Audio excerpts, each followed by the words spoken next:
Hearing none. Discussion agenda for this afternoon, 5.1, is the 2013 Hamilton Police Service operating budget.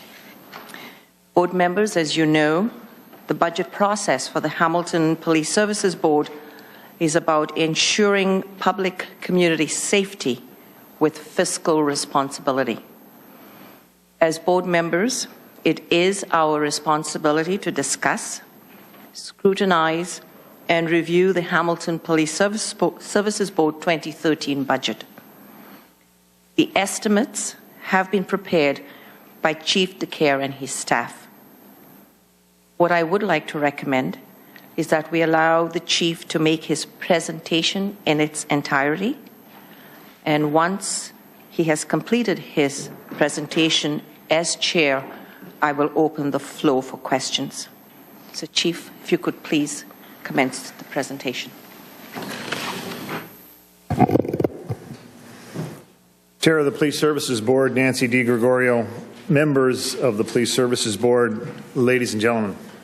The Hamilton Police Service has posted the last 3 budgets online.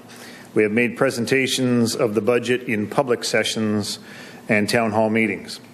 Community members can now also participate through the alternative live streaming process that has been established. And for those that do wish to follow along, the 2013 draft budget submission is available online at the Hamilton Police Service website, directly in the middle of the page entitled 2003 Budget. Board members, the Hamilton Police Service today presents the 2013 operating budget estimates of the Police Services Board. On behalf of Deputy Leendertz, Deputy Gert, and myself, we would like to acknowledge the contribution of all of our members in the development of the 2013 budget estimates. This is a budget that is built on maintaining a focus on frontline delivery of service in the community. We have used historical trend analysis, zero-based justifications, peer review, senior officer oversight, and finally, command oversight. Today, this board will deliberate the budget estimates. From 2010 to 2012, the staff of the Hamilton Police Service have been working hard to deliver on the board's business plan. This business plan was built in concert with our community, and the command team is very proud of the members of this police service that deliver excellence in policing every day. And we particularly want to recognize those that have worked on this budget submission, which clearly supports our commitment to public safety and our ongoing efforts to keep Hamiltonians safe. A safety delivered by our frontline civilian and sworn members. The actual need of the Hamilton Police Service, as identified through a very thorough budget process, is 6.28% in the amount of $8.5 million. The actual need does not move the staffing model previously presented to this board to the required 60% reactive and 40% proactive levels that will ensure that we are able to achieve the response time standards that have been established in the city. I will have more details on that shortly when I address the staffing issues.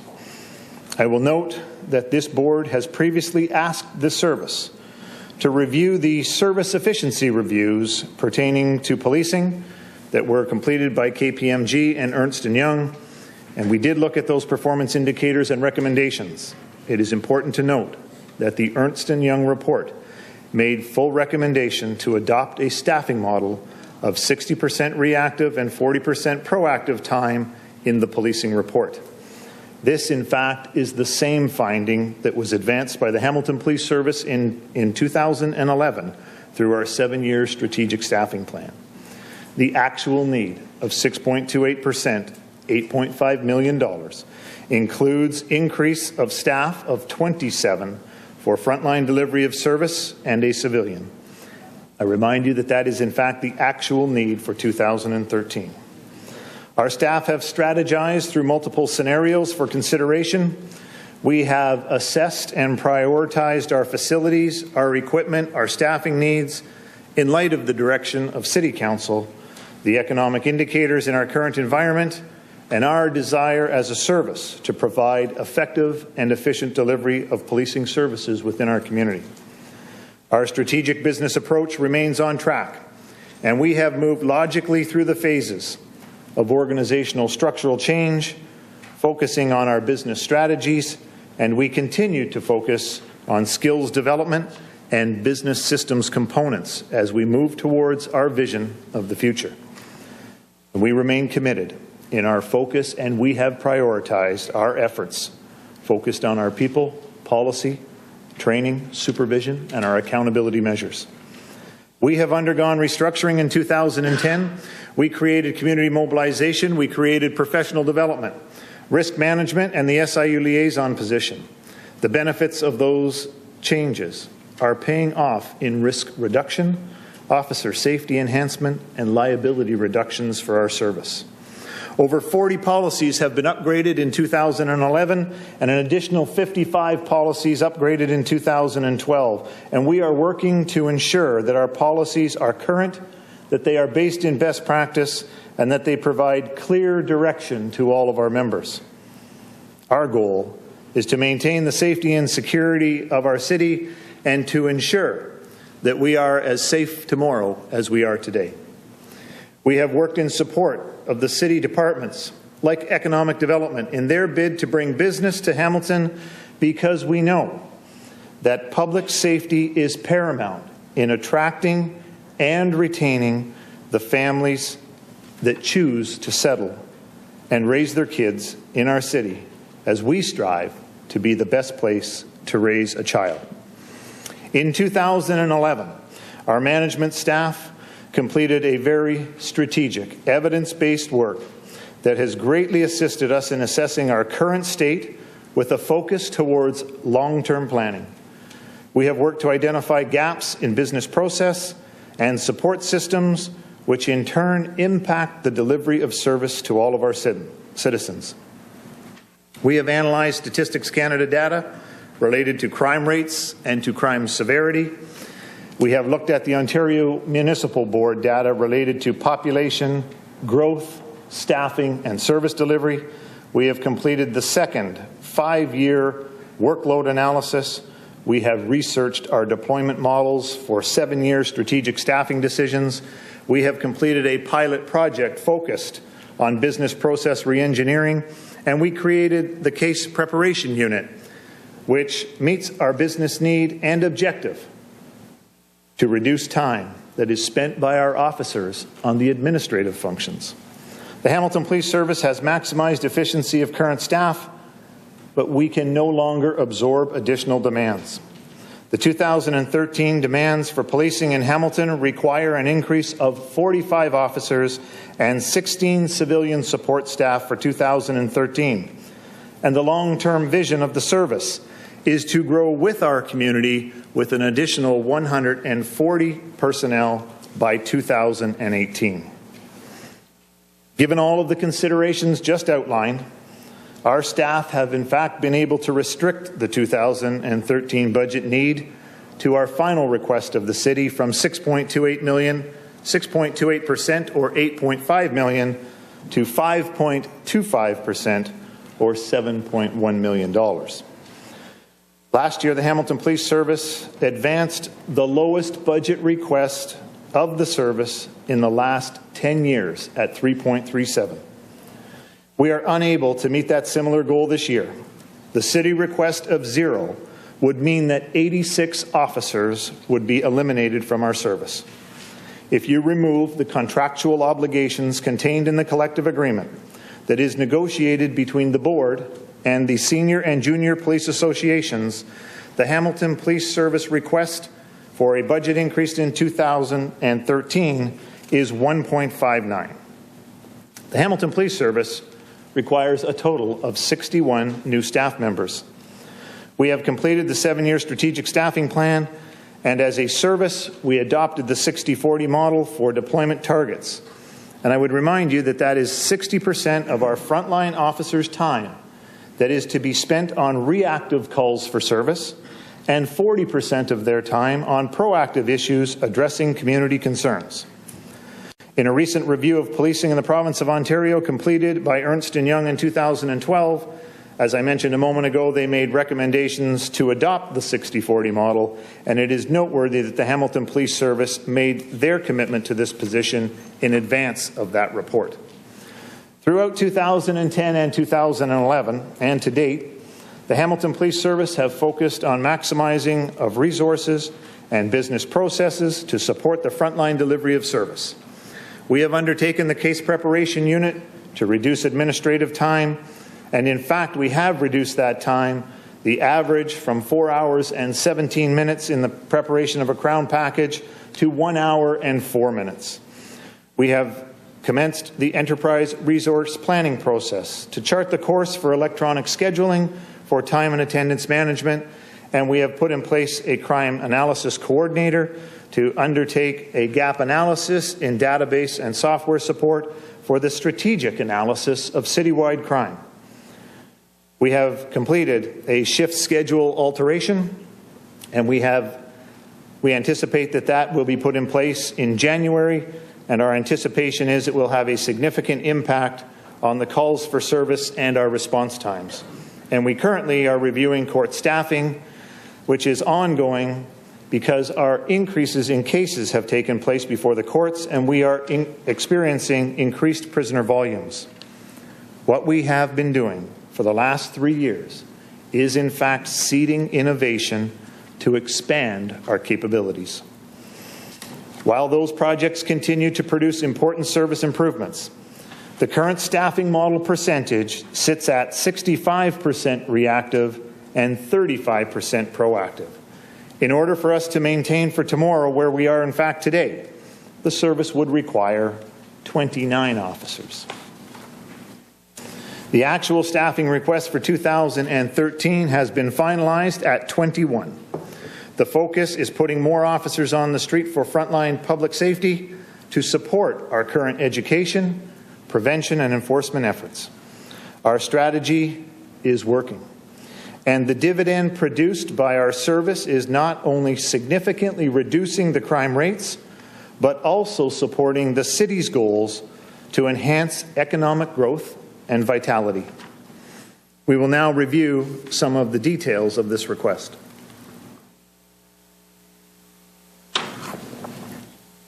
I would remind the Board of the ongoing work and the reports previously discussed, which show a spectrum of analysis that continue to help the service to drive advances in public safety while recognizing a holistic business approach that we have taken.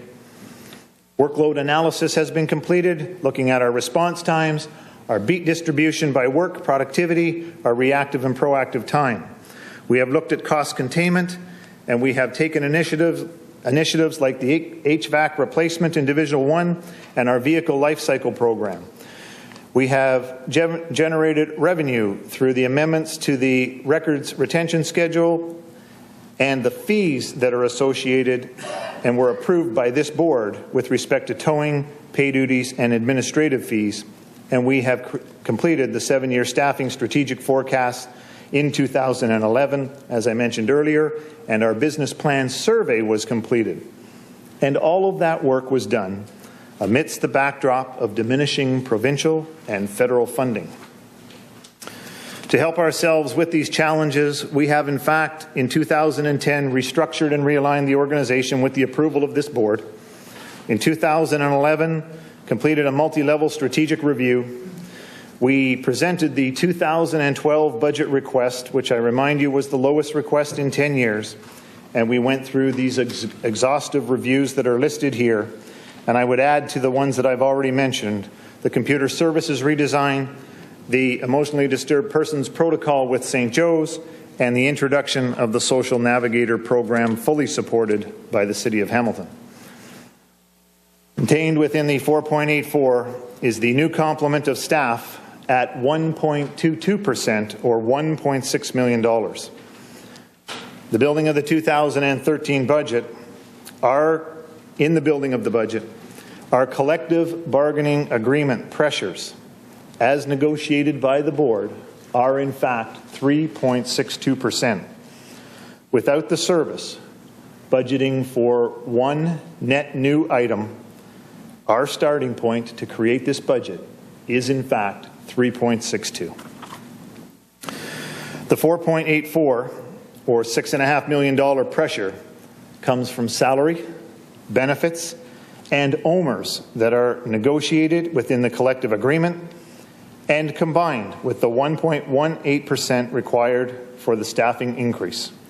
OMERs is a significant increase assigned to all OMERs participants, and it is not under our control. It is not subject to local intervention.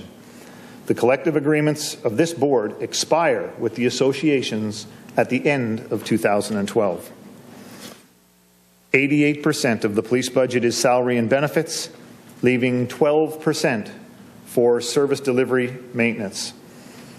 0.45%, or $604,000, is identified for operational continuity expenditures.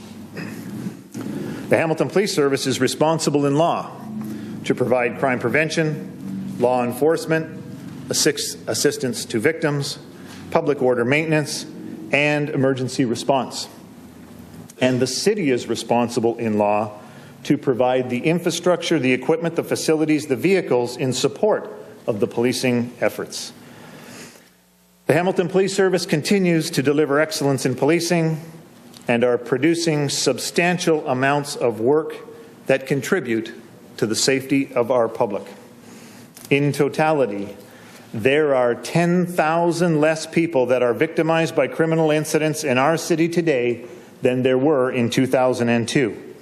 Public safety is the product of excellent policing, and we do things that other agencies do not and are not able to do. We celebrate the 10-year reductions, and we commend all of our officers for the dramatic increase in criminal charges that are being laid. And with the increase identified here of over 400 in each of the last 2 years. So how are we in fact doing? Positive decreases are shown in the crime trends over the last 10 years. This is due in part to the adherence to the strict concepts of community-based policing and those programs, including in the history of this service, COP 2000, Divisional Crime Managers, Neighborhood Safety Project, and now enhanced through the Action Strategy. What do the rates mean in terms of real people? In 2010, at least 28,365 people were the victims of crime, and that was reduced in 2011 by 2,092. This is very significant. 2,092 people in our city were not the victims of a violent crime, and it is at, in fact, a 7-year low at 6,284. We also know that this is actually only reported crime. We continue our educational efforts to increase reporting, but in fact, we all know we have a long way to go, particularly on the issues of domestic violence and sexual assault. These statistics are supported in the Stats Canada reports and again at the Ontario Municipal Benchmarking data. In Canada, of the 14 cities with populations over 500,000, Hamilton is the 5th highest in violent crime. While our Hamilton trends are downward and going in the right direction, Hamilton continues to face certain challenge. Of the Big 12 Ontario cities, Hamilton is the 5th highest in incidents of property crime, the 3rd highest in violent crime severity or the seriousness of crime, and we are the 2nd highest in incidents of violent crime. So in fact, we need to be doing more. And it is interesting to observe that London, Niagara, Ottawa, Sudbury, Thunder Bay, Toronto, and Windsor all have higher levels of policing ratios. That's more police officers in their communities than we have in Hamilton. And all of them, except Thunder Bay, in fact have a lower violent crime rate. It is our position that more officers, highly visible on the front line, has a direct impact on preventing and eliminating violent crime. There was a dramatic increase in violent crime severity from 2004 to 2007. With the full consent, approval, and support of the board, the Hamilton Police undertook a citywide implementation of the Neighbourhood Safety Project in 2006. We added the crime managers process, and we supplemented with a focus on drugs, gangs, and weapons through the Integrated Guns and Gang Strategy and the Hamilton Guns and Weapons Enforcement Team. And the result, 3 years of increased severity of violence was abated. 3 years of increased severity in violence was abated. We know that our strategy and our focus on offender management is correct. We also know that Council has supported this service historically with appropriate levels of funding. In 2007, there were multiple shootings in this city.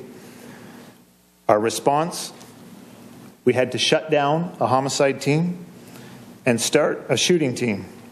We infused 22 officers in 2007, and they produced immediate results that we have continued to improve upon.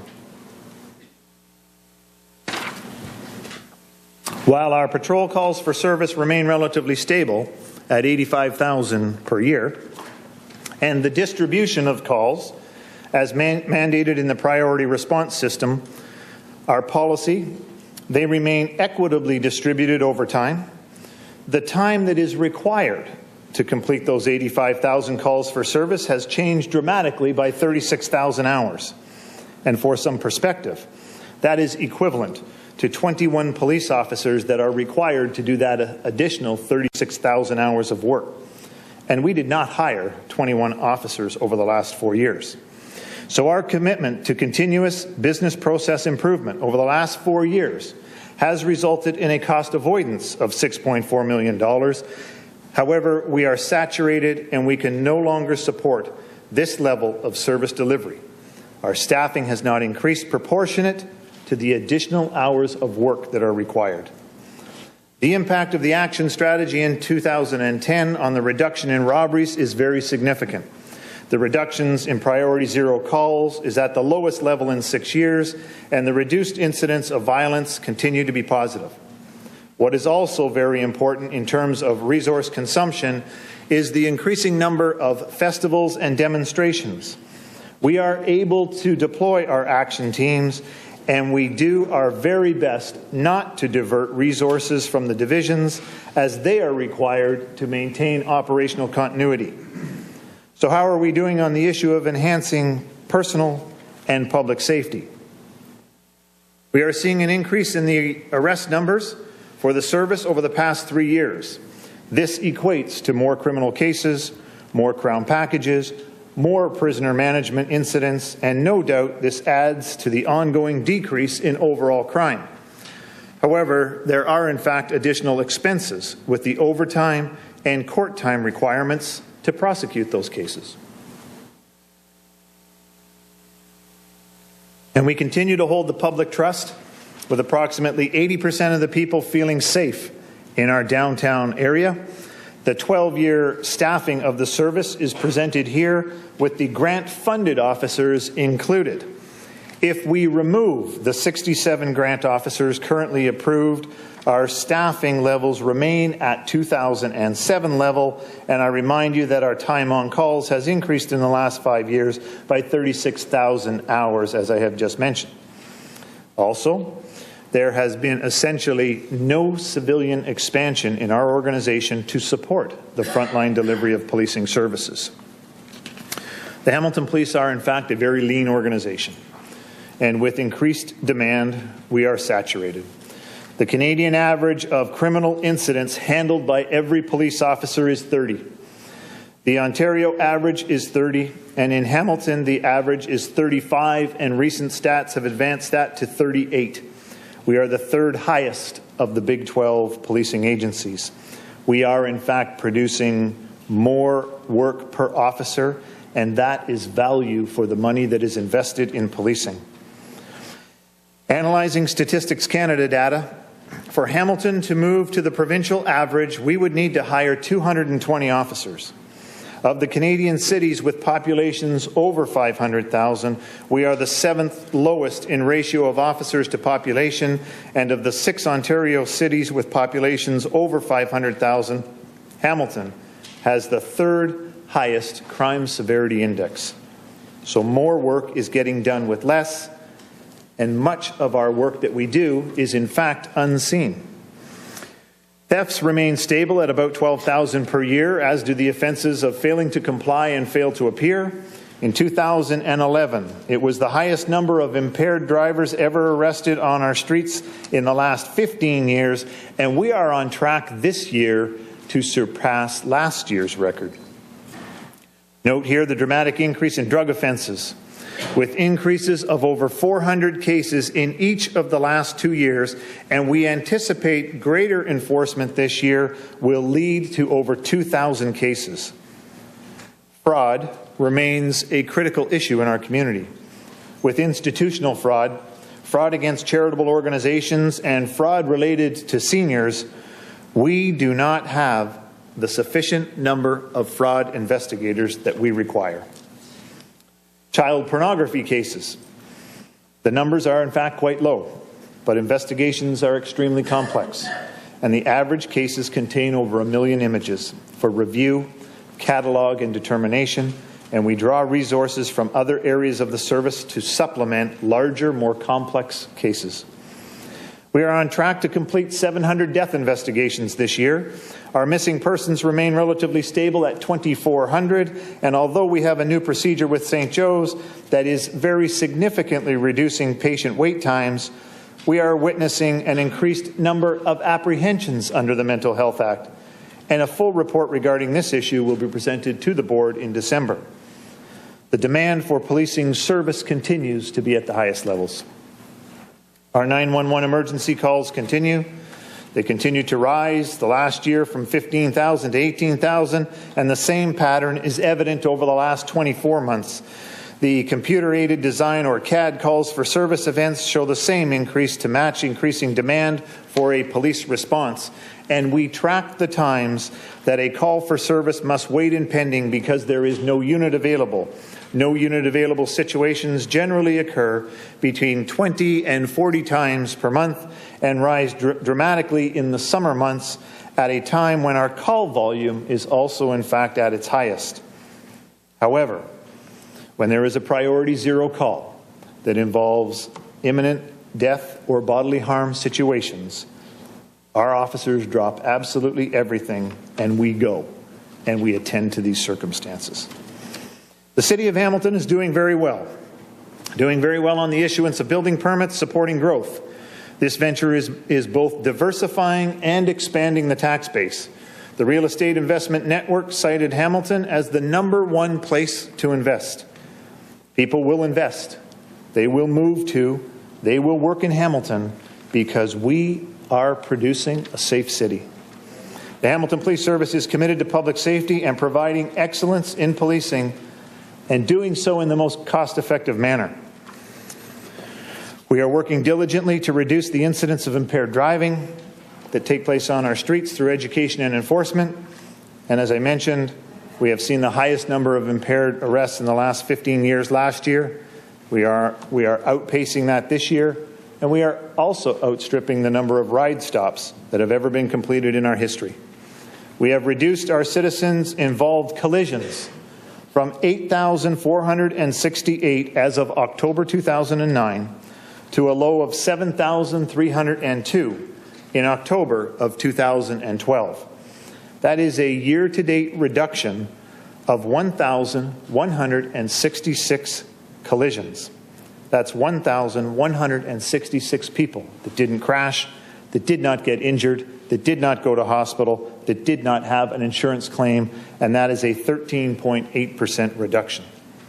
Since October of 2009, our provincial offence notice ticket enforcement is up dramatically by 37% to 66,000 as of October 31st of this year. And I just received word today, about an hour ago, from the Provincial Offences Office that the Hamilton Police Service now have issued the most We're third in the province for the issuance of tickets, all in an effort to keep our drivers, pedestrians, and cyclists safe. And we will continue to enforce the law. But the citizens need to remember that compliance with the law is in fact free, and in compliance is actually safer. Chair and members of the board, in support of the effective and efficient delivery of service to our community, the Hamilton Police Service makes recommendation that this board receive, review, and approve the 2013 operating budget request as presented. And at this time, I would ask Deputy Gert, Deputy Leendertz, and Ted Mason to make themselves available with me to answer any of your questions. Thank you, Chief. Any questions? A couple, great presentation, Chief, as always. Certainly provides a lot of information for people to absorb and appreciate in regards to what I believe is one of the best police services in Canada. I guess I've got a number of questions. First of all, what you don't identify here is you've got a number of reserves. You have vehicle reserve, you have sick leave reserve, you have a number of reserves that you keep throwing money into, but you're really not drawing from. So I'm wondering, have we reviewed all the reserves that the police services currently have, and what are we doing in those areas where we continue adding but not taking anything from? Through you, Madam Chair. Yes, we certainly have. Every year we go through this process, and we do look at the reserves and what money can come from the reserves. As the last number of years, what we've had is we've had a tax stabilization reserve, and we've had 150,000 coming out of that tax stabilization reserve every year. And this year, if the estimate again for 2013 is again $150,000 there. As well, we do have, as you've said, we have our capital reserve, and our capital reserve we had. We've certainly been using that reserve for our facilities needs over the last couple of years. We've used 800,000 came out in 2011 for the furniture and equipment for the multi-agency training facility, and this year we're also, as in again 2012 budget. We had 250,000 come into as revenue into this budget. Again, we're trying to, because our capital reserve is starting to decrease, we're trying to phase out that contribution to the budget. And so this year, instead of having 250, we've got 225 coming out. And similar to that, the vehicle reserve, as you say, we do have a vehicle reserve. And we've been using that vehicle reserve in a similar fashion to help offset increases to the budget. So if you go in... Can I just interrupt for a second? On the vehicle reserve, the last quick look I had, we haven't been drawing from that for 3-4 years. But it's adding. Actually, it has been. If you look on Appendix D, the first page of Appendix D, and it'll show money coming out of the vehicle reserve. So that's something that we've been using over the last number of years to mitigate the impact on our on the budget. So on page, as I said, page 1, Appendix D, we've got under revenues, we've got a number of the provincial grants, and then we come down to capital reserve. In 2012, 250 down to 225, and then the vehicle reserve 150 down to 125. So we have certainly been using those reserves to help offset the increases in our budget. Okay, appreciate that clarity. And as well, right at the bottom there, the police tax stabilization reserve. It's right right above the total budget numbers. You can see 150 and 150. And that's that tax stabilization reserve has been drawn down over the years. Now we've got, at the end of 2013, we'll probably have in the neighborhood $300,000 in there, so we'll have 2 more years of contributions from that reserve to help out our budget. So, On the same page, you have the firearms at 22% increase in, I guess, that revenue. that's correct. So that's a reserve? No, that's the firearms. That's the chief firearms. It's like a secondment, Okay. and so that went to the board earlier this year. The province is providing more funding for that, which is certainly an advantage to us. Appreciate that. In the presentation that we received in our board packages, they had the ONB population gross between 2007 and 2012. This is the information we're relying on in regards to our per 100,000 staffing.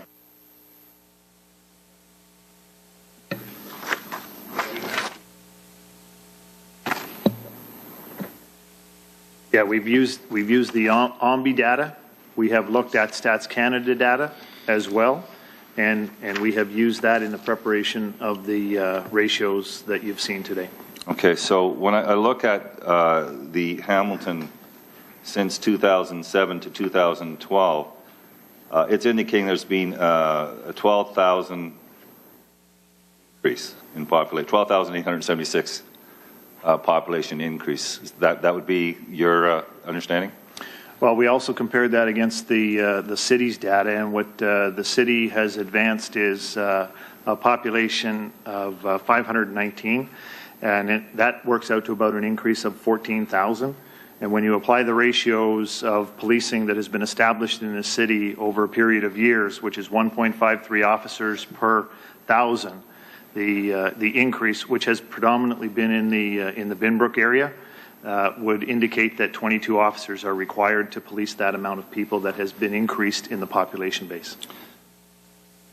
But this is information I have before me. It suggests that the population in 2011 is, I believe it was 531,000.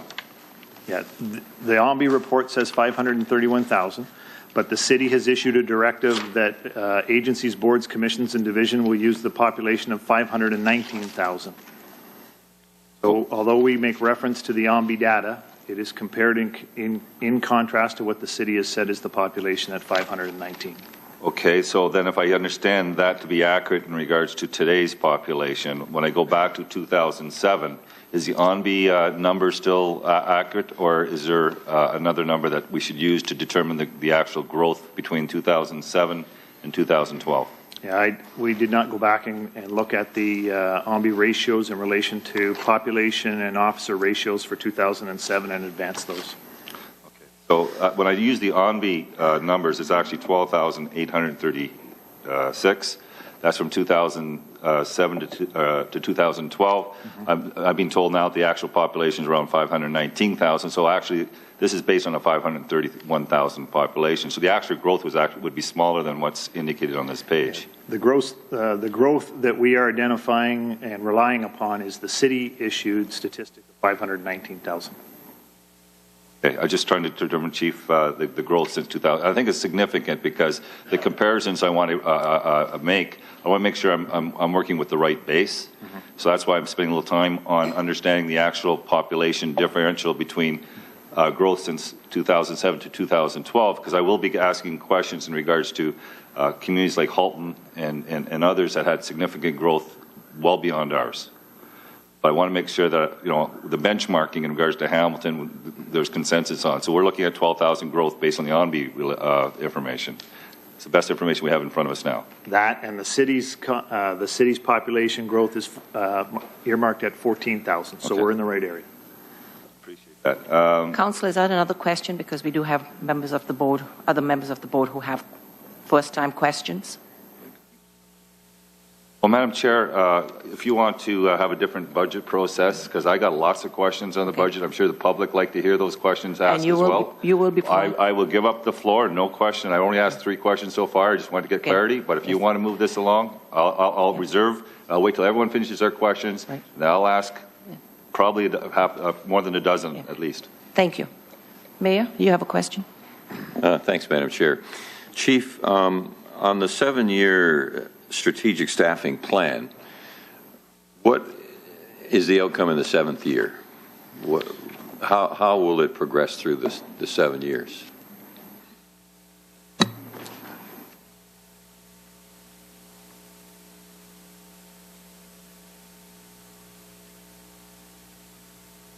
The progression of the plan would indicate that in 2012, we would require a staff of 61. That's 45 officers and 16 civilians. And that would progress up to 2018, where the proposed staff would increase in totality to 103 sworn and 37 civilians, a total of 140 by that date. And in terms of the ratio, what would it be by the 2018? That is based on a commitment of this service with the forecasts in increased demand and population and growth. And again, those are forecast and conservative estimates. That would be to maintain our commitment to a 40% proactive and 60% reactive model. I see. Chief, I think all of us on the board are really proud of the police service and proud to serve on the board, and the numbers are quite informative, to say the least. And I think the issue for us as the board in dealing with the budget is that we have access to more information. We tend to understand the demands on policing, whereas the public will be confronted with a number, and they'll see a 7 million or a 5.25% or whatever they see, and there will be, through you, Madam Chair, complaints about that number, because it's taken, in a sense, in my opinion, as the mayor, slightly out of context in terms of the information that we have, the OMBI comparators, the growth or the improvement, I would say, in the police service responses to the various issues that the community faces. And one of the things that I recall, Madam Chair, when Chief first took over, was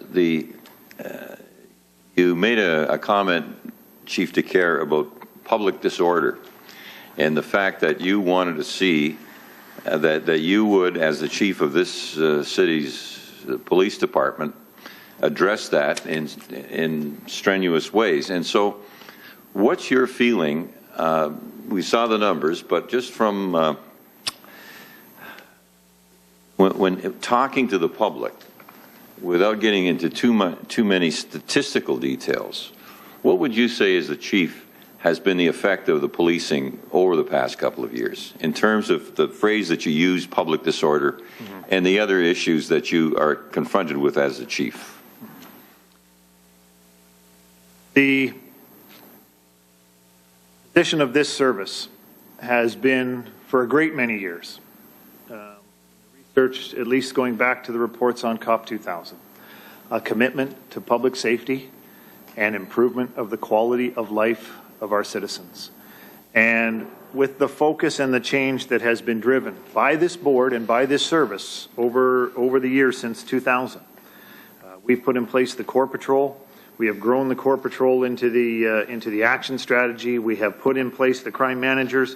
We have put in place permanent beat assignments, and we are very well served in this community by individuals like Gary David and Dale Neal on their beat assignments on James Street and Barton Street.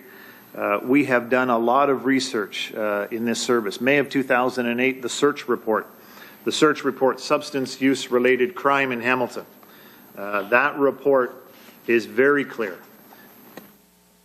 And what that report tells us is that of those that commit the offenses of robberies, we know that 58% of those that rob a financial institution have a drug conviction, 38% that rob a commercial retail outlet have a drug conviction, 43% that commit a home invasion have a drug conviction.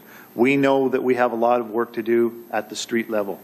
But what has happened in the last 3 years is our commitment to looking after that street disorder in concert with the city has dramatically changed. We have put in place the Social Navigator program, which is much more efficient in dealing proactively with issues that confront people: alcohol addiction, drug addiction, mental health issues. Not everybody that is able to be arrested should be arrested, and not everybody that ends up in the cells in custody should be in custody. And we're working much closer with our social agencies and partner with Paul Johnson here at the city, funded by Glenn Norton, and working with the city departments to make sure that we address that crime and disorder for our businesses, for our economic development, to make sure that people are investing in the downtown, that they are coming downtown, going to the restaurants, that they are setting up their businesses. And we are seeing a dramatic change in just the amount of development that is taking place. And this is not only in the downtown core. The officers working on these strategies can go anywhere in the city. I'm going to spend a considerable amount of time in the East End and on Concession Street. So to answer your question, Mr. Mayor, we are seeing a very significant improvement in public safety, and we are looking after those crimes of disorder. Thanks, Chief. And I'll finish, Madam Chair, with a comment that I think it's incumbent upon us as board members to try to get the story of policing in Hamilton, such as you've outlined it, and why the rationale behind what we have before us. And we need to take the conversation away from a number. In terms of the numbers that we have, I can say that it would be approximately 1% of our tax, when you apply it to our total budget, is about 6 point something million, which on an average household is about $30. And so what the average householder is confronted with is, do you feel that more policing will be better? I've never heard anyone, for instance, Madam Chair, say, you know, there's way too many officers. I've never heard anyone say there's too much policing. What we have, I believe, with the description that the chief gave us is how good our policing is. But the public still needs to have a broad understanding, and I would even offer that perhaps council needs to look at some of the information that we have. And so what I would say, and finally, Councillor Whitehead obviously has lots of more questions himself, and I think that I probably would like to drill into some of the things that he has in terms of reserves and so on.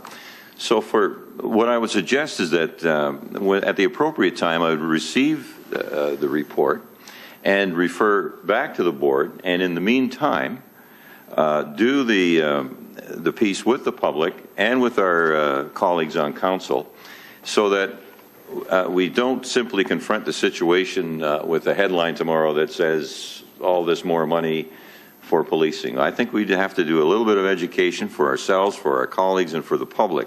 So that would be my recommendation at the appropriate time, and I'll relinquish the floor. Thank you. Through you, Madam Chair, to the Chief, if I may ask a question. Can you describe the real impact for me of on the street, that's the boots on the street, that we can expect by adding these 20 additional sworn officers? I'm really just trying to get a visual on how many additional police patrolling per shift on any given day or night that we can expect. We have this broad number of 20, and folks are probably anticipating that 20 at a time are out there. And you can enlighten me, please. That's an excellent question in terms of deployment of the additional positions, and the command have met. We have reviewed the workload analysis over 10 years. We have looked at the assignment of beats. We have looked at the distribution of work within those beats, the sectors, and within a division. I will tell you that the work that was done by this service in excess of 10 years ago with the beat realignments continues to be a very valid model today. And when we talk about putting officers on the street in a 24/7 operation, given that we operate in a 4-shift system and that we have what are referred detractors from their actual deployment. Annual leave, sick, maternity, paternity, WSIB, injured on duty, training, court, all of those things that factor into the life of a police officer. Our shift relief factor runs at about 2.5 per person. So the easiest way to remember that is it takes about 7 officers to fill a full-time position 24 hours a day to get an individual physically on the street. We have met and we have discussed where these officers will go.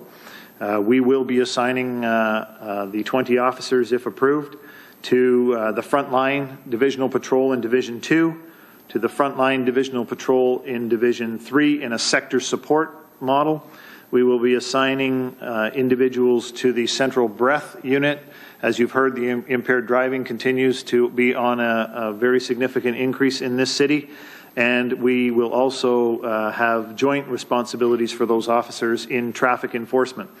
On the investigative side, we have significant risk issues and liability issues around, and we will support the investigations of missing persons, sex offender registries, fugitive apprehension, technical crime support, our polygraph examiner, and the Internet child exploitation section is where those officers will be deployed.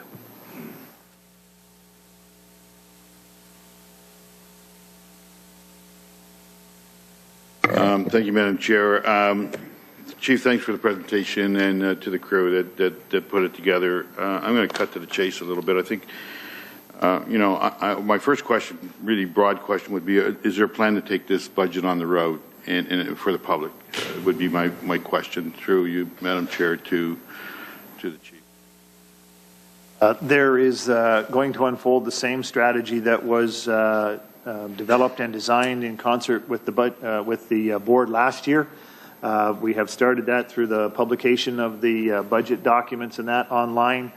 We will be meeting with our community partners to discuss this, keeping in mind that the business planning process just completed for our service, where a couple hundred people in the community came together to help us to design our business plan.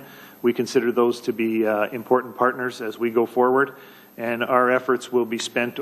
We appear before Council on January the 24th to present the service, the board's budget. Between now and then, we will be taking this to get it exposed to our community partners. Madam Chair, I'm familiar with much of this, and certainly the rationale behind it, and certainly have always been supportive and know a number of the areas. But much along the lines of what the mayor is talking about, and given what the chief just said, I mean, the mayor mentioned that there's potential for complaints. Let me assure you, there are complaints. If you check with our emails just today and over the weekend, and phone calls, I think the public needs to get a fuller picture.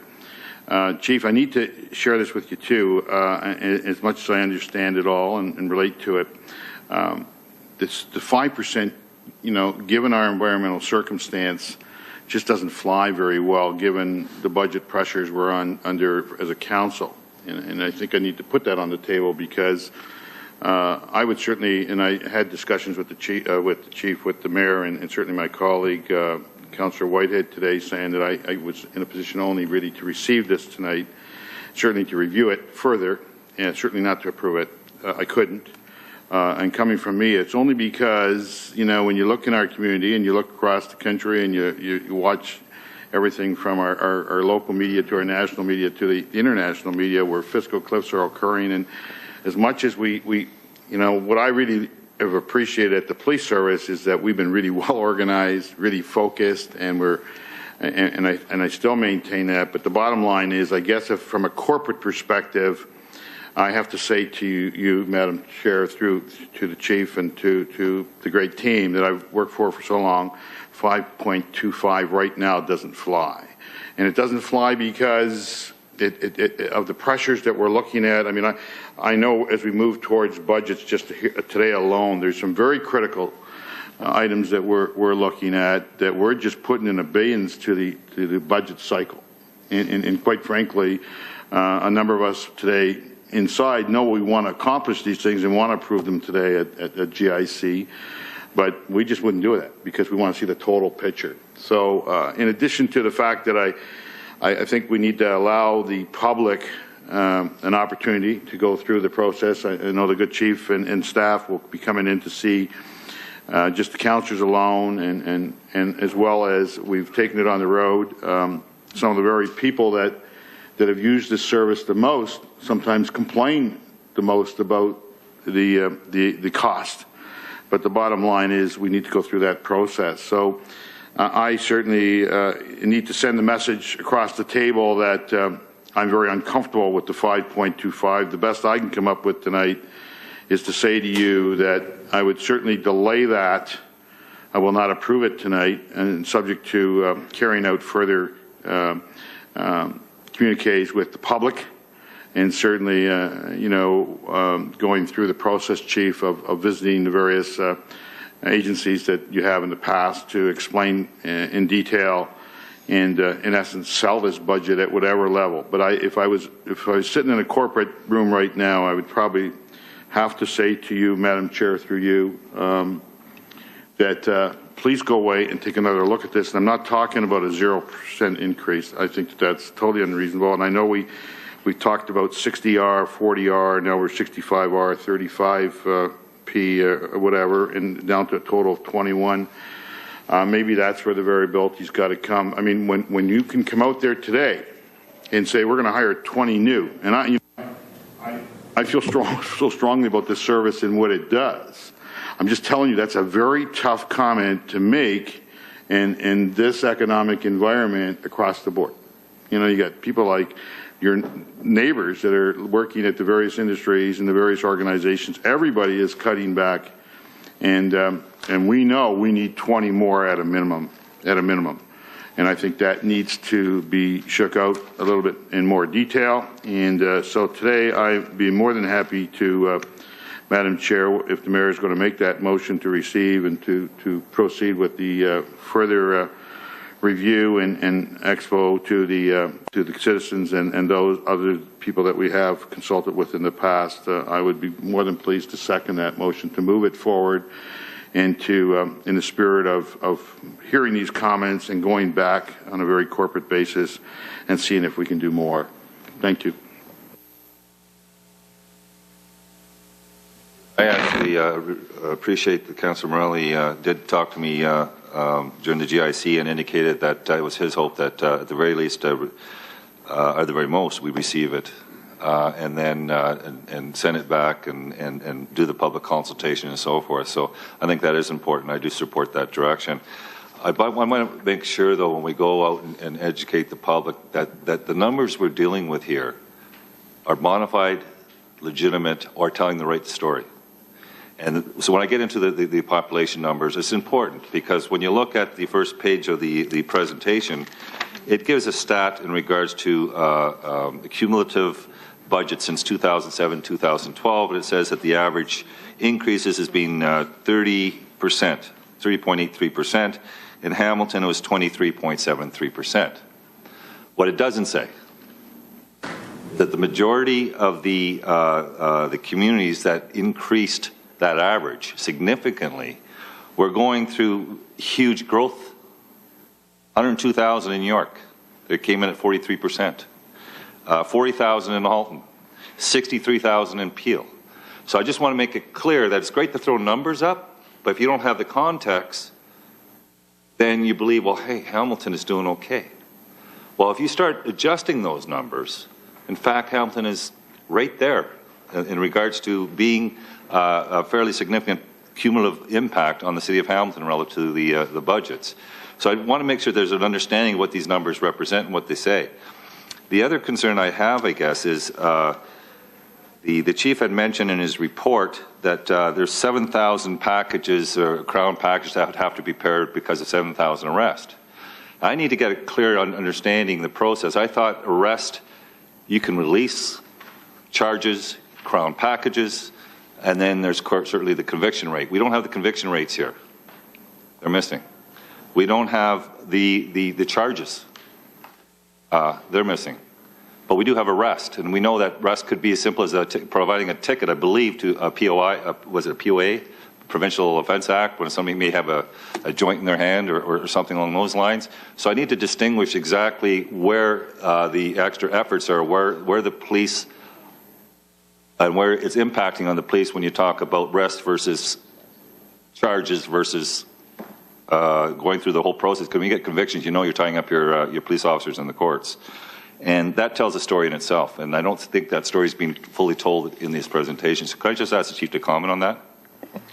Well, let's deal first of all with the conviction rate. So our officers go out and they arrest one individual and they charge with 10 criminal offenses associated to an incident that takes place. That matter is prepared in its entirety, requiring all matters of disclosure that have to go forward to the court, and the Crown Attorney, in their rightful, appropriate, lawful abilities, makes a decision to accept a plea to one charge of whatever, robbery. So our conviction rate would be 10%. So you would rely upon the conviction rate for the case. Well, the case has absolutely nothing to do with the conviction rate. That's completely out of our jurisdiction. It's within the Crown's authority, and it's within the Crown's hands. So we have to be careful, as you have indicated, to make sure that the stories that are told from the numbers are in fact accurate. So when you would see a 10% conviction rate in that case, it's not accurate at all, because all of the same investigative steps that are required to put the matter before the court must still take place. And the paperwork has to be done on every case. So what we have done is we've centralized this in order to get our officers out. Our officers are doing their notes, they're doing their statements, they're scanning them in, and they're getting back out on the road so that they're available for calls for service so that we can address our response time standards. We have the central unit that is preparing all of the documents and all of the paperwork. And in fact, by moving to a centralized unit, we are getting economies of scale because they get much better at producing the paperwork and they know exactly what is required and they're faster at it. So we're gaining efficiencies in dealing with those things like the cases. So charges, conviction rate, all of those things, we have to be careful because the same amount of paperwork and investigation is required at the front end. The measure at the back end, whether it be a conviction rate or a clearance rate, is not necessarily telling the whole story. I appreciate that, Chief. That's, I mean, the same argument can be made about unemployment rates. I mean, it's not necessarily an accurate reflection of how many people are out of work, but nevertheless, it's a measurement. And if you don't have that measurement, then you have no way to benchmark it, regardless, because all things being equal, that's the only measurement you have. So I'm wondering, do we have the amount of charges actually that arrived or came out of in the last year, for example? Yeah, I don't have the total number of charges. Appreciate it. I just see that as yet another measurement that we can look at. The other question I have is when I look at, for example, Windsor at 19 cumulative 19% increase. In their budget since 2007 to 2012, 19.71, and they have 224 police officers per 100,000. So they have more officers per 100,000 than the city of Hamilton, yet they've been able to come in cumulatively over the same amount of years at a budget of, again, 19.71. And I would draw the board's attention in those charts. If you, Ryan, can you bring those charts up? Go to 2007.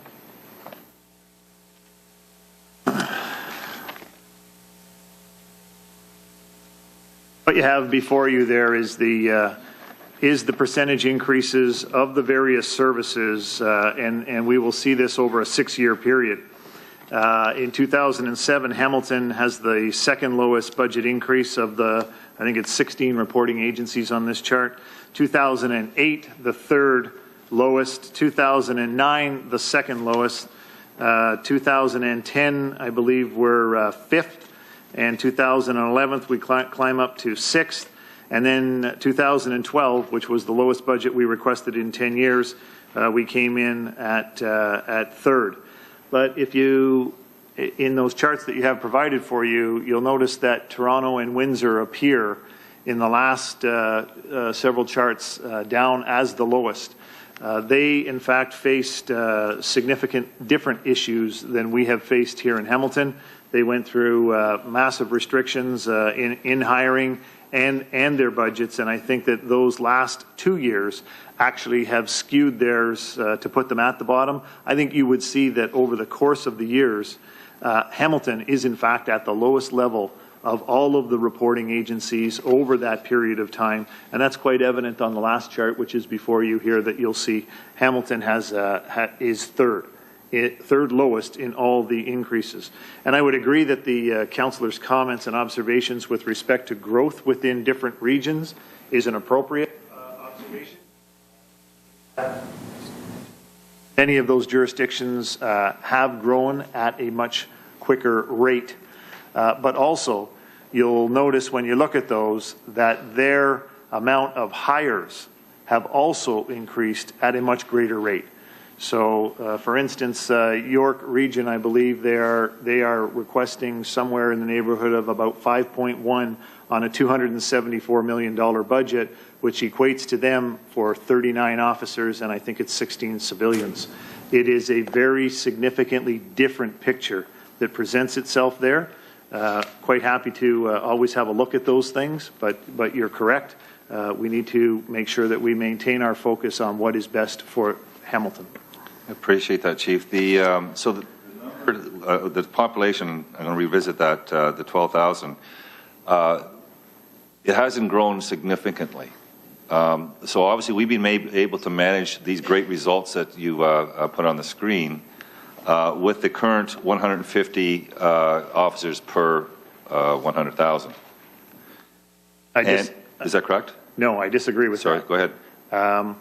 We have absorbed and we have done a phenomenal job. And I have to compliment the work of our frontline people that go out there and have dedicated their entire adult professional life to the protection of the people of Hamilton. But we are in very significant challenges right now, so I cannot agree with your comment that we have absorbed them and we have done quite well. I will identify for you, we've seen significant improvements in the collisions and the reductions that I cited to you earlier. And in fact, from 2003, we had 11,800 collisions in our city. We are down to what we anticipate. In 2011, it was down to 9,437, a decrease of 2,400 collisions. And we anticipate a significant decrease this year. That's the result of our people out there going and doing an excellent job. However, the pressures that we continue to face, just most recently, a homicide case from 2003 has been committed to a 5-week preliminary and continues in 2012 to be a constant and consistent budget pressure for us. Child abuse this year, we have 6 investigators.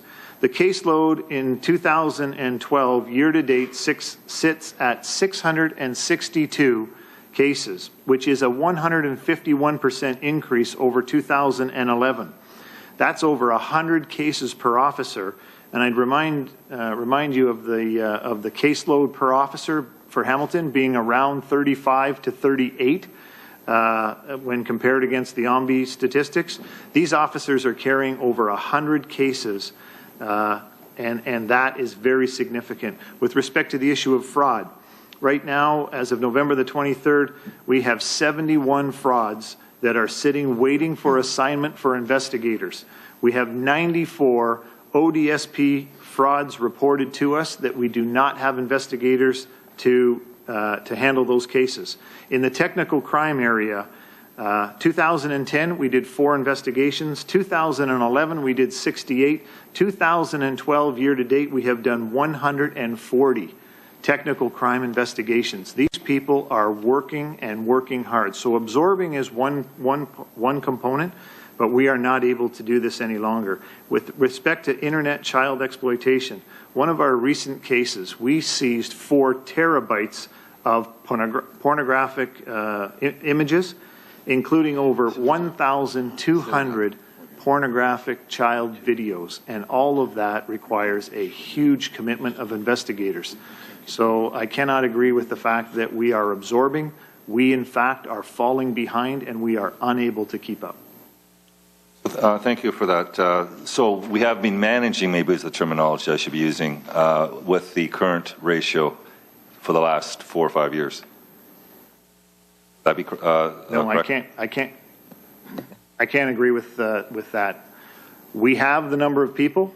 We are doing the absolute best that we can, but these people are tired. They're working hard. We need to make sure that we include, as is included in this budget, significant support for our people on employee wellness, our employee assistance program. We have seen a recent report of the Ombudsman with respect to the pressures and the stress that our people are under. So we are doing the work, but we need to do it at a much greater level. Appreciate that, Chief. So you indicated that the KPMG report indicated, and then it was supported, the target of 60-40. Can that be influenced, is that influenced just sheerly by numbers, or can that be influenced by operational decisions? I don't understand what you mean. Well, you're indicating and you're justifying the increases meeting the 60-40 target, reactive and proactive. So I'm trying to understand, can operational decisions within the police services with current resources impact those numbers? Partially, that is possible. If a supervisor told everybody on the road that you're not responding to calls for service today, you're all going to do 100% traffic enforcement, then for that day we would show 100% of the time as proactive doing traffic enforcement.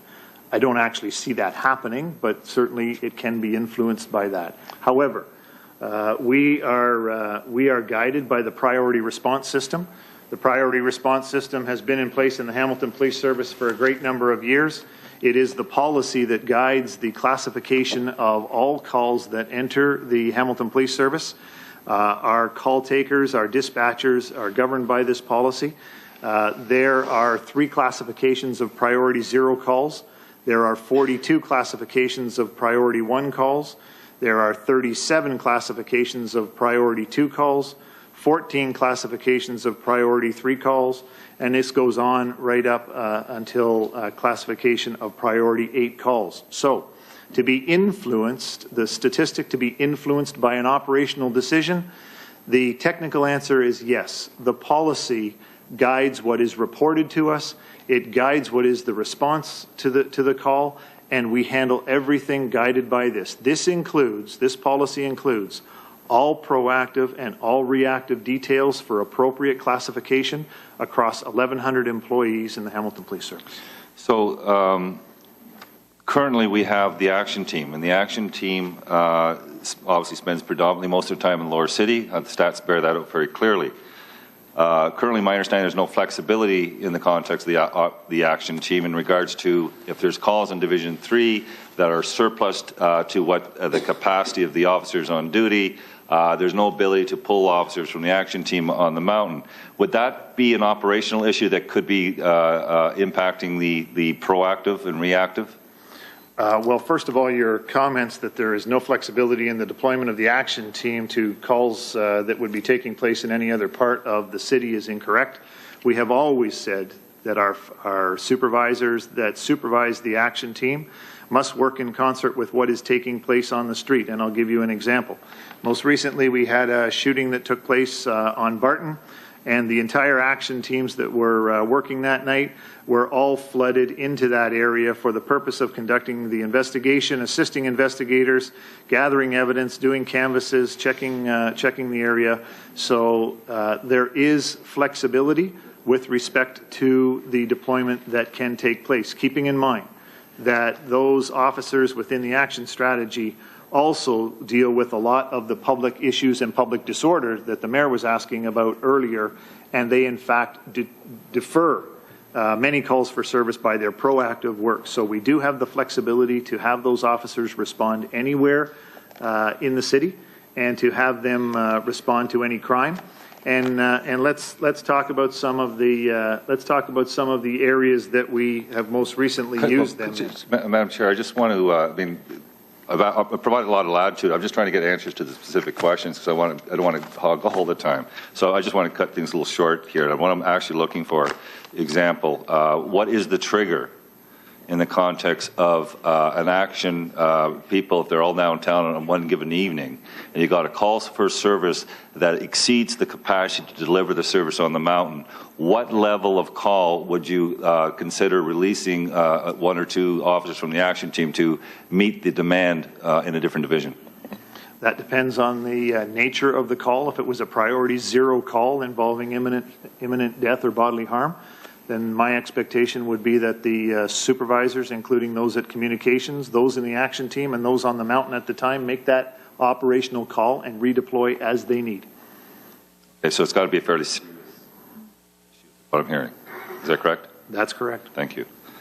Madam Chair, obviously I got a number of questions, but I don't want to, I think I'll take some of it offline in regards to the charts. But I guess what concerns me is if you take a look in the last number of years, police budgets are eating up the capacity for municipalities to be able to deliver service.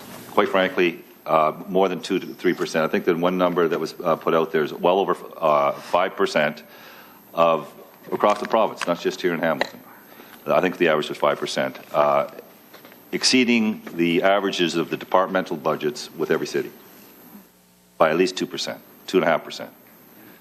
And the problem is that as the budgets start growing exponentially, quite frankly, it's lowering the ability to deliver all those other services that the city taxpayers are relying on.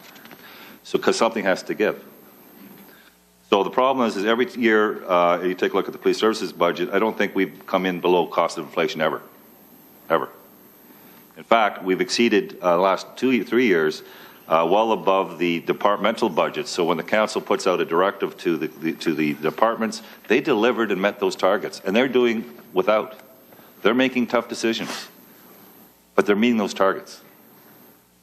And yet, it's hard with any credibility to continue asking them to try and work with less, try and be effective and efficient in your delivery when the police services continue coming in, of course, this year at 5.25%. which far exceeds the targets, far exceeds every department that's worked their butt off to try and meet those targets. And with any credibility, it's really difficult to continue to control the city budget if we can't get everyone working together to keep the numbers down. So it's going to be very tough sell. And I don't dispute the need. What I dispute is this the time? I dispute the fact that we have what isn't taken in consideration is that we have an affordability issue in the city of Hamilton. It's absolutely clear from our own stats that we're not a York, we're not a Mississauga, we're not a Toronto. In Hamilton, we got an affordability issue, the ability for people to pay their taxes. The median income is one of the lower. Median income is in all Ontario. So when you look at 5.25% increases, and I heard the mayor speak about, well, it's only $30 on your tax bill this time around. But it was $30 last year. It was $30 the year before. $30 year before. So the cumulative impact at some point weighs heavily on the taxpayers of this community.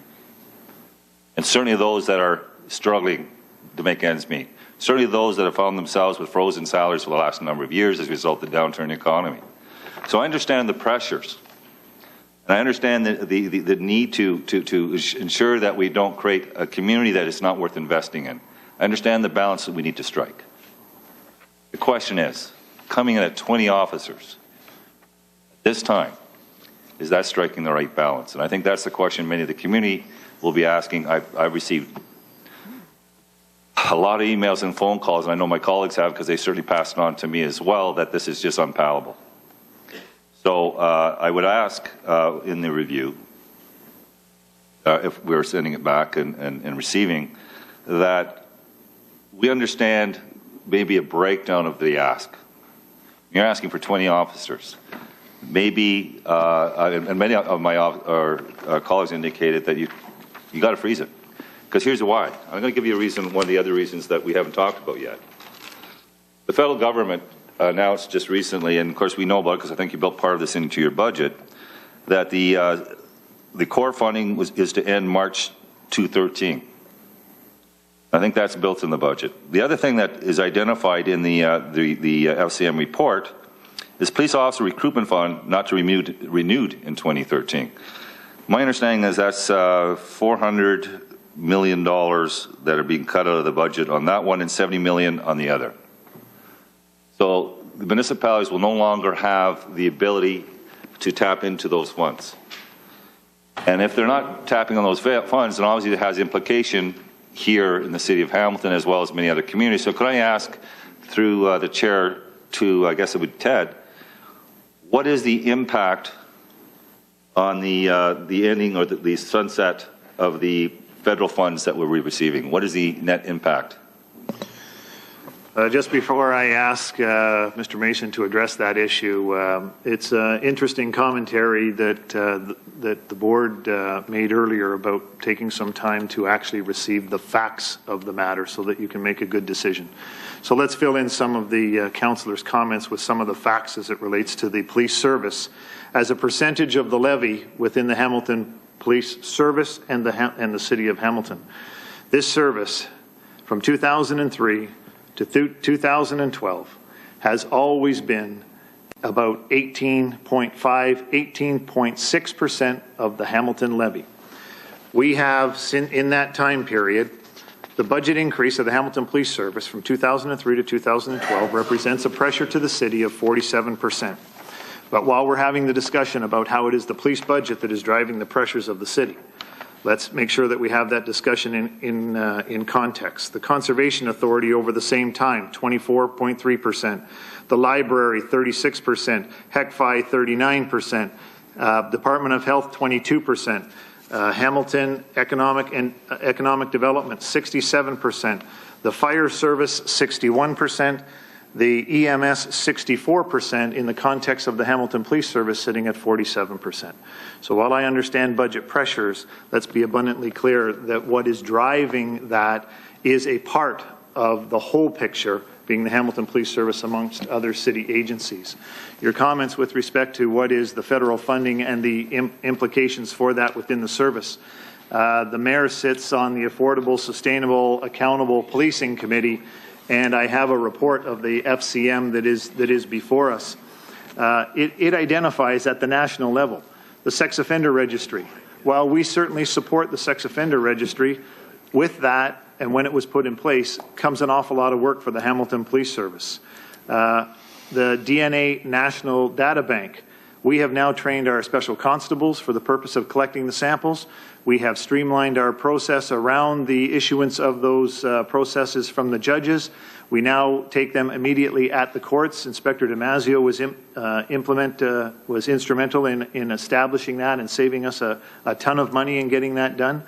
There are a number of pressures that are identified through FCM, and one of the biggest ones is that the policing and public safety is the fastest growing area of a municipal budget, often in many jurisdictions making up over 20% of the local spending. And we have checked into some of those areas that you referenced earlier that had growth, and they sit at 22 and 23 and 24%. That is not the case in Hamilton.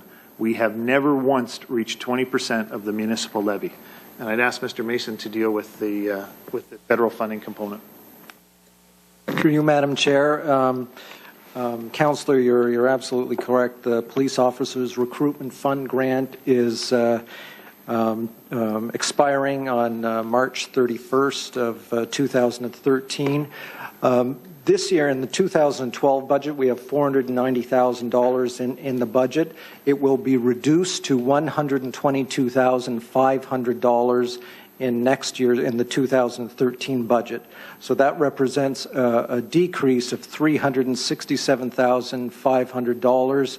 And as a percentage of the 2012 budgets, that's 0.27% impact. Thank you. Madam Chair, I remember a letter from I believe it was the chair of the police boards. And in that letter, and I have a copy of it, it indicates very clearly, because they're advocating and lobbying the provincial government on police services, that the police budgets across the province of Ontario, and not excluding Hamilton, is eating up the the municipal budgets at a greater rate than any other department. And we have a copy of that letter. So that's a letter signed off by the chair of the police association, or sorry, not the association, the police boards. The other thing I wanted to indicate is I've been here for a while, for 7, 8 years. And every year I've indicated, and it's always been tough for me to support a budget that was over and above the targets. Not once in the 7 years that I've been sitting around the council chamber that we met the targets that the city placed. So I just want to highlight those. Board Member Levy. With your permission, Madam Chair, to the Chief, you did highlight, or you talked about the 7-year strategic plan and the hiring of, and bringing in 21 new recruits this year, new officers this year. You talked about in 2018 is your goal to have, and correct me if I'm wrong, to look at, up to 140 new. Can you just, talk about the strategy? And we hear the pressures, we understand the pressures that are on today and the pressures that we face as a police service.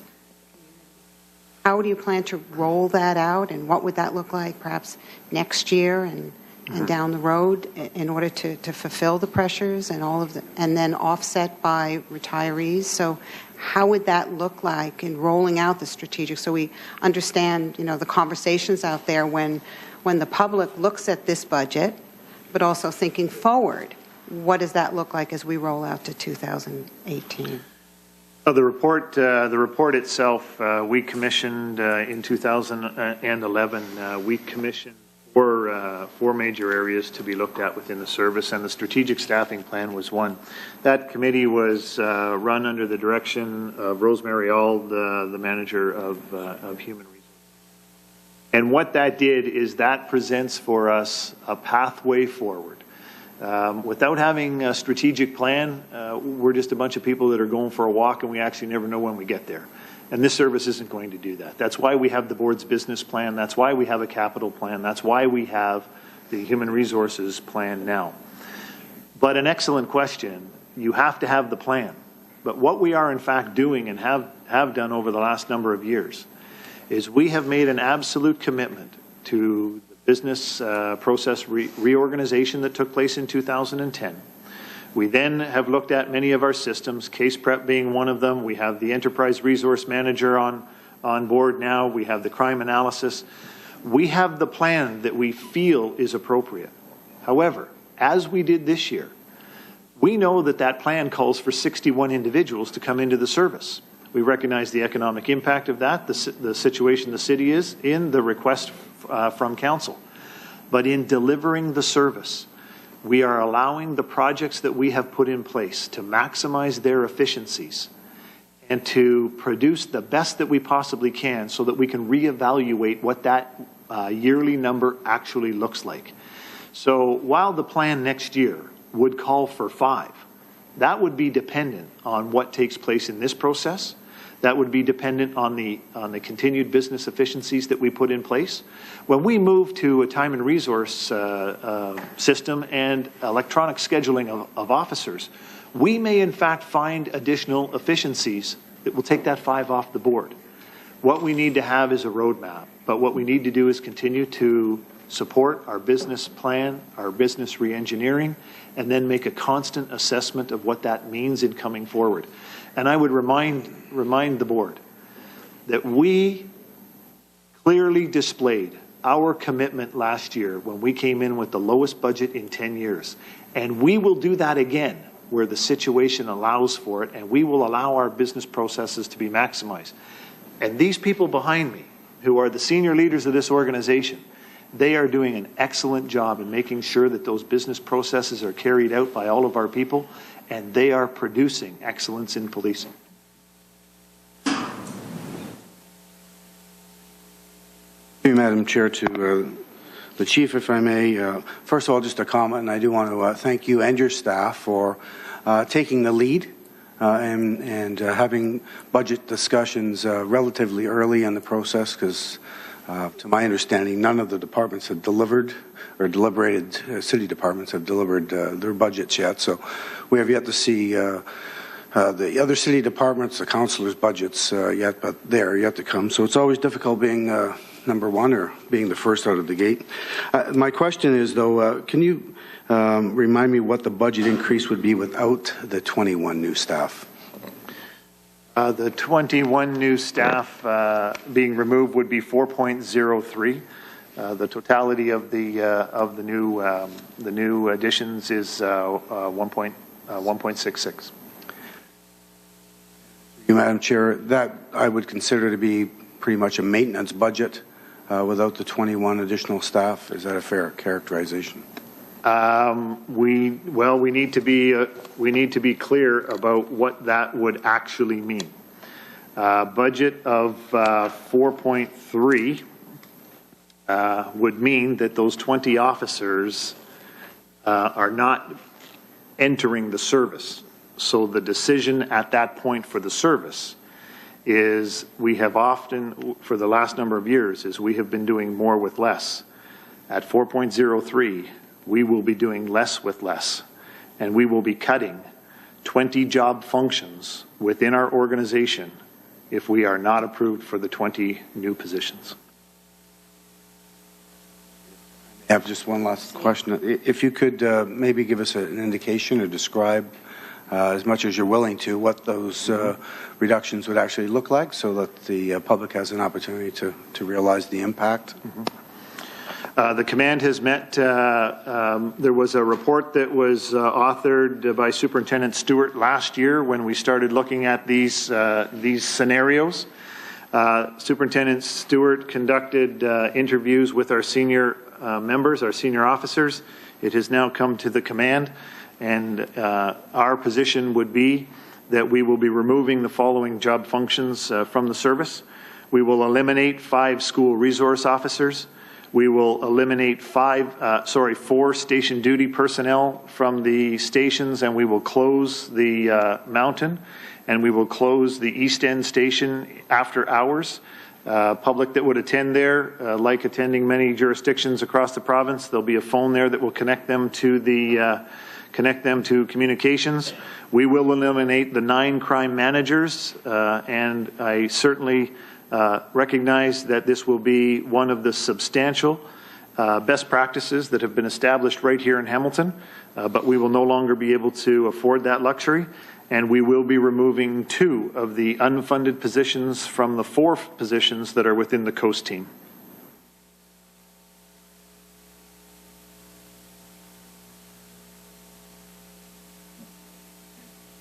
Through you, Madam Chair, to the Chief. I, too, have had a lot of people contact me because they know I'm on the board. And their question to me is, how can the police be asking for this kind of increase when we read that the crime rates are declining?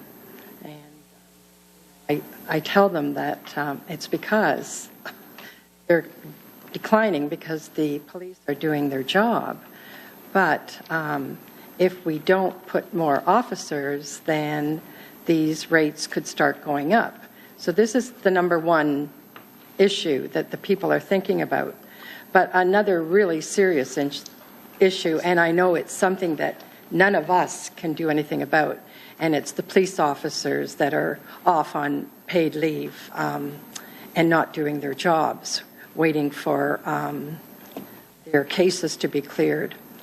So the public is hearing that we need a 5.2 increase, but meanwhile, all they're being fed is the information about crime rates and these police officers being paid.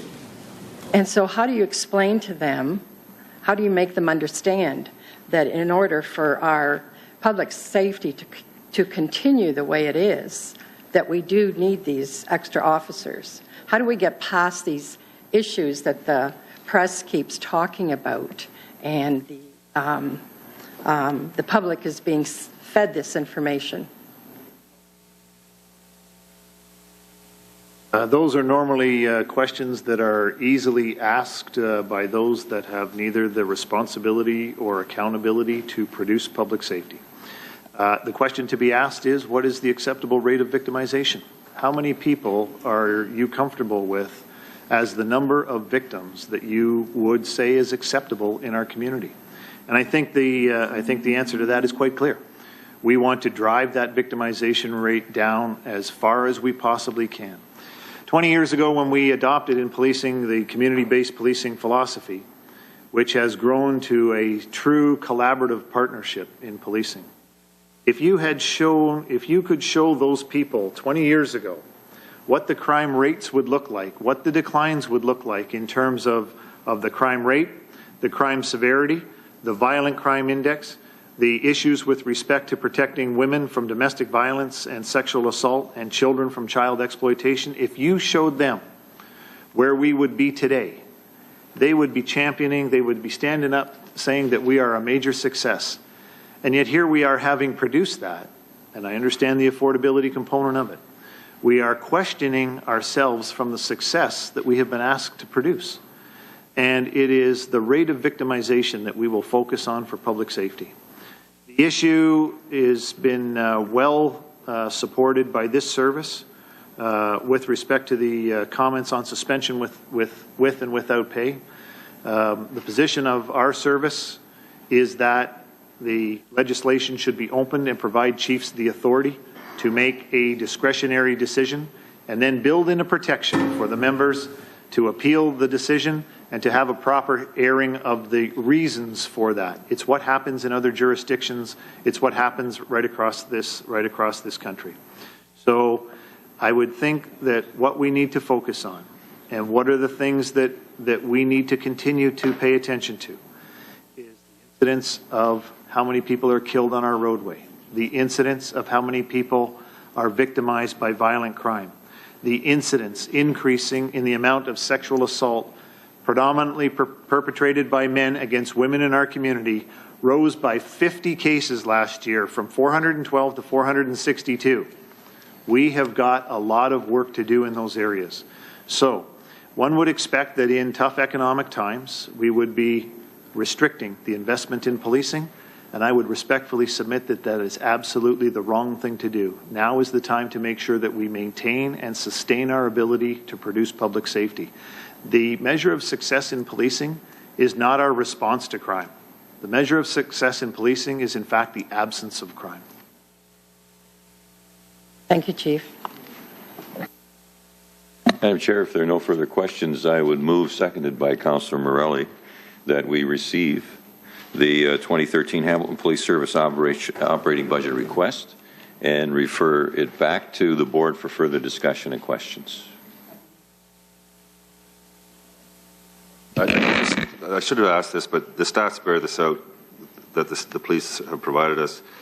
A number of cases in regards to these crime reports, and you said, and it was a great answer in response to the previous speaker, but there's a number of cases in these charts that show that communities with much higher or more officers per 100,000 are in fact got higher crime or very close to us if you took a ratio with the amount of staff they have per 100,000 than the City of Hamilton. So I guess the point I'm making, just to have more officers doesn't necessitate or doesn't indicate that your numbers will go down. I guess it's how you police and the effectiveness of policing, because obviously we've been very effective in the last 3 or 4 years to get the numbers we are receiving. But when you see again Windsor at some of those indexes you identified in the report at 224 officers per 100,000, in fact we're outperforming Windsor in some of these indicators with 150 per 100,000. So I guess and there's a few other examples, whether it's Thunder Bay or Toronto or whatever. So my point is, be careful that we don't say or suggest that the only solution to get better policing in the City of Hamilton is that you need to hire more police, because these numbers don't suggest that. It suggests that that might be part of the solution, but obviously effective policing is equally important. Wouldn't you say? And that's an excellent observation, and it is absolute confirmation that our strategy has not been that simplistic. That's why it has been with restructuring. That's why it's been with reorganization. That's why it's been with business process reengineering. That's why it's been with the action strategy. That's why it's been with the Social Navigator project. It's why we put so much effort into the youth diversion programs. It's why our officers are in the schools and dealing proactively with the issues that confront our young people and looking for ways to keep them out of the judicial system. So I'm in full agreement with you. It's about the way that we police. However, in looking at the totality of the picture that presents itself to the Hamilton Police Service, we are in no way able to maintain our current day status without the increase of officers and the increase in funding.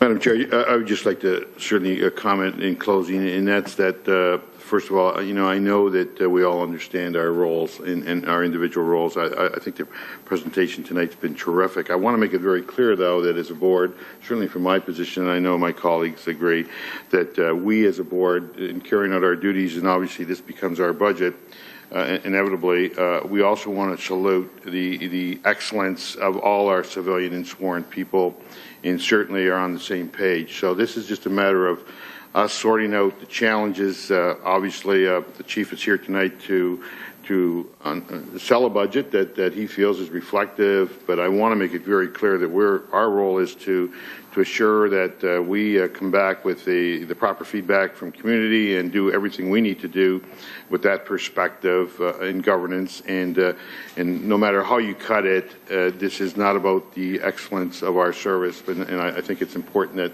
that we as a board convey that very clearly to these people, as he referred to in the upper behind him there, that we believe in you and we continue to believe in you, and somehow we'll get through this. This is not an unusual process. This is a common one in many respects. It's just getting tougher each and every year. Thank you very much. Thank you, Councillor Morelli. And at the end of the day, it is the board budget. We do have a motion on the floor. Motion to receive and refer the budget back to the board for further discussion and question. All in favor? Chief, on behalf of the board, we would like to sincerely thank you and the team for the outstanding presentation. We know much work has gone into this, and we really appreciate the details and the work that all the members of the team have done. So thank you, and we look forward to our next meeting when I know you have received enough information for you to be able to answer questions when we come back the next time. Thank you.